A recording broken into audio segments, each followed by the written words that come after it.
സാധാരണയായി തെക്കു പടിഞ്ഞാറൻ മൺസൂൺ സെപ്റ്റംബർ അവസാനത്തോടെ പൂർണ്ണമായി പിൻവാങ്ങിയ ശേഷമാണ് തുലാവർഷം ആരംഭിക്കുന്നത്.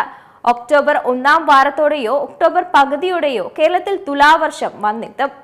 കേന്ദ്ര കാലാവസ്ഥാ വകുപ്പിന്റെ ഈ വർഷത്തെ കൃത്യമായ പ്രവചന തീയതി ഒക്ടോബർ ആദ്യവാരത്തോടടുത്ത് മാത്രമേ ലഭ്യമാവുകയുള്ളൂ. തുലാവർഷക്കാലത്ത്, അതായത് ഒക്ടോബർ മുതൽ ഡിസംബർ വരെയുള്ള കാലത്ത് കേരളത്തിൽ സാധാരണയായി ലഭിക്കേണ്ട ശരാശരി മഴ ഏകദേശം 480 മുതൽ 490 മില്ലിമീറ്ററാണ്.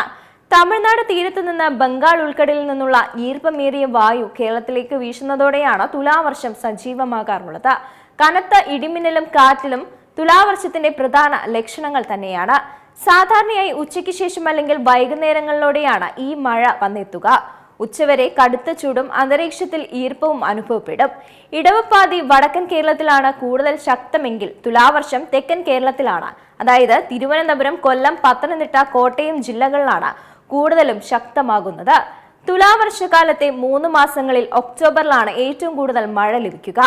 നവംബർ പകുതിയോടെ മഴയുടെ ശക്തി കുറയുകയും ഡിസംബറോടെ ഇത് അവസാനിക്കുകയും ചെയ്യും. പസഫിക് സമുദ്രത്തിൽ ഇത്തവണ എൽനിനോ പ്രതിഭാസം ശക്തിപ്പെടുമെന്നാണ് പ്രവചനം.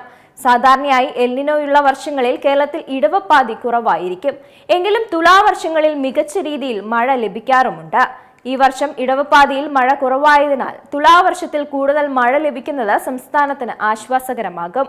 ഈ വർഷത്തെ തുലാവർഷത്തെക്കുറിച്ചുള്ള പ്രാഥമിക സൂചനകൾ അനുസരിച്ച് ഇത്തവണ കേരളത്തിൽ മെച്ചപ്പെട്ട തുലാവർഷം ലഭിക്കാൻ സാധ്യതയുണ്ടെന്നാണ് അന്താരാഷ്ട്ര കാലാവസ്ഥാ ഏജൻസികൾ പ്രവചിക്കുന്നത്. അതേസമയം കേരളത്തിൽ വെള്ളപ്പൊക്കം, മണ്ണിടിച്ചിൽ, മരണങ്ങൾ, വ്യാപകമായ നാശനഷ്ടങ്ങൾ എന്നിവയ്ക്ക് കാരണമായ ശക്തമായ മഴ പെയ്തിട്ടും ഈ വർഷത്തെ തെക്കു പടിഞ്ഞാറൻ മൺസൂൺ ഇപ്പോഴും സാധാരണയേക്കാൾ 22% കുറവ്.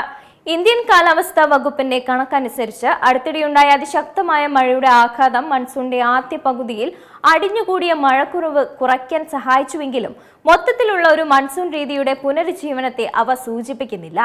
ജൂൺ ജൂലൈ മൺസൂൺ ഘട്ടം ദുർബലമായതിനാൽ സംസ്ഥാനം ഇപ്പോഴും മഴക്കുറവ് നേരിടുന്നുണ്ടെന്നാണ് കാലാവസ്ഥാ വിദഗ്ധർ പറയുന്നത്. പസഫിക് സമുദ്രത്തിലെ താപനിലയിൽ ഉണ്ടാകുന്ന വ്യതിയാനമാണ് എൽനിനോ പ്രതിഭാസം എന്ന് പറയുന്നത്. ഇത് ഇന്ത്യയിലെ 2 മൺസൂൺ കാലങ്ങളെയും, അതായത് ഇടവപ്പാതിയെയും തുലാവർഷത്തെയും തികച്ചും വ്യത്യസ്തമായ രീതികളിലാണ് സ്വാധീനിക്കുന്നത്. ശാന്തസമുദ്രത്തിന്റെ മധ്യഭാഗത്തും കിഴക്കൻ ഭാഗത്തുമുള്ള ഉപരിതല ജലം അസാധാരണമായി ചൂടാകുന്ന പ്രതിഭാസമാണ് എൽനിനോ പ്രതിഭാസം. ഇത് ആഗോളതലത്തിൽ തന്നെ കാറ്റിന്റെ ഗതിയെയും മഴയുടെ പാറ്റേണിനെയും മാറ്റിമറിക്കുന്നുണ്ട്. എൽനിനോ വർഷങ്ങളിൽ ഇന്ത്യയിൽ സാധാരണയായി ഇടവപ്പാതി മഴ കുറയാനാണ് സാധ്യത.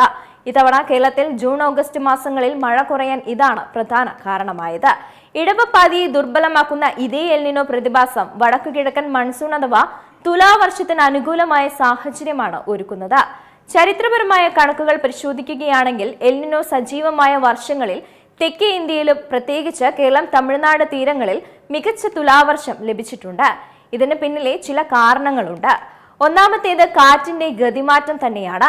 എൽനിനോ സമയത്ത് അന്തരീക്ഷത്തിലെ കാറ്റിന്റെ ഗതിയിൽ ഉണ്ടാകുന്ന മാറ്റങ്ങൾ ബംഗാൾ ഉൾക്കടലിൽ കൂടുതൽ ഈർപ്പമുള്ള വായു രൂപപ്പെടാൻ കാരണമാകും. ഈ ഈർപ്പമേറിയ കാറ്റ് തുലാവർഷക്കാലത്ത് കേരളത്തിലേക്കും തമിഴ്നാട്ടിലേക്കും ശക്തമായി വീശുകയും കൂടുതൽ മഴ നൽകുകയും ചെയ്യും. അടുത്തത് ന്യൂനമർദ്ദങ്ങളുടെ രൂപീകരണമാണ്. എൽനിനോ സ്വാധീനമുള്ള ഒക്ടോബർ, ഡിസംബർ മാസങ്ങളിൽ ബംഗാൾ ഉൾക്കടലിൽ ശക്തമായ ന്യൂനമർദ്ദങ്ങളും ചുഴലിക്കാറ്റുകളും രൂപപ്പെടാനുള്ള സാധ്യത കൂടുതലാണ്. ഇത് ദക്ഷിണേന്ത്യൻ സംസ്ഥാനങ്ങളിൽ കനത്ത മഴയ്ക്ക് കാരണമാകും. തുലാവർഷത്തിന്റെ ദൈർഘ്യം കൂടുന്നതും മറ്റൊരു കാരണമാണ്. എൽനിനോ വർഷങ്ങളിൽ തുലാവർഷം ഡിസംബറിന് ശേഷവും നീണ്ടു നിൽക്കാറുണ്ട്. സാധാരണയായി എൽനിനോ വരൾച്ചയുടെ പ്രതീകമായാണ് ആഗോളതലത്തിൽ അറിയപ്പെടുന്നത്. എന്നാൽ കേരളത്തെ സംബന്ധിച്ച് ഇടവപ്പാതിയിലുണ്ടായ മഴയുടെ കുറവ് നികത്താൻ എൽനിനോയുടെ സഹായത്തോടെ എത്തുന്ന ശക്തമായ തുലാവർഷത്തിന് സാധിക്കും. അതുകൊണ്ട് തന്നെ ഇത്തവണ ഒക്ടോബർ മാസത്തിൽ ശക്തമായ ഇടിമിന്നലോടുകൂടിയ മഴയ്ക്ക് സംസ്ഥാനം സാക്ഷ്യം വഹിച്ചേക്കും. ഏറ്റവും പുതിയ വാർത്തകളും വിശേഷങ്ങളും വിരൽ തുമ്പിലറിയാൻ സീ മലയാളം ന്യൂസ് എല്ലാ ഡിജിറ്റൽ പ്ലാറ്റ്ഫോമുകളിലും ലഭ്യം.